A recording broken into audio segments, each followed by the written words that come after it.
A little-known law called civil forfeiture allows the IRS to take cash from individual accounts. So if the government suspects a problem, it can take tens of thousands of dollars from a small business account, for example, without a court order or charge of a crime. And in fact, it happened to my next guest.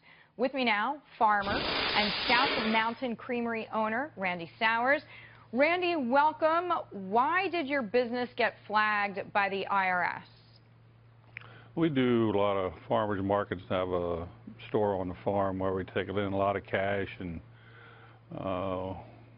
we normally just deposit the cash, and it was no problem. And one day my wife had $12,000, and the teller told her or asked her the next time, you know, keep it under 10. That way she wouldn't have to fill out a lot of paperwork. So that's what she did for 32 weeks that summer. And February the next year, the Justice Department showed up with some agents and was asking me about our accounts, and I had no problem talking to them because we didn't do anything wrong that I knew of, because we claimed all that money on our taxes. And when they asked where all the money comes from, I said, well, sometimes we do $12,000 or $15,000 in a week. And then they kind of stopped the questioning and handed me some paperwork, said they'd seized my account of $63,000, and you know, the account was pretty much empty. I could use it if I wanted to after that, but they took all the money. And but on what grounds? Did they think you were running drugs? Did they give you a reason?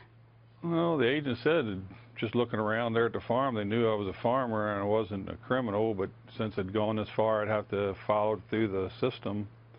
So we started doing that right away and found out that, you know, they were going to keep some of that money. It was maybe going to be negotiated. But after I talked to the Baltimore City paper and told them the story, and they did a story, then they seemed to be different. They said, now that you went to the press, you know, we're going to be tougher. Yeah. So did you have to hire a lawyer? Well, I already had a lawyer, but I can't, I mean, yeah, I can't afford to hire lawyers. I mean, but in the meantime, I got another lawyer. His name was Paul Kamenar, who had dealt with this before. And then in the meantime, we're in touch with Institute for Justice, which is a bunch of young lawyers that had been working on civil forfeiture, and they got us in, or I testified before House Ways and Means twice, and they demanded that they give us our money back. And after 4.5 years, last Friday, I finally got the money back.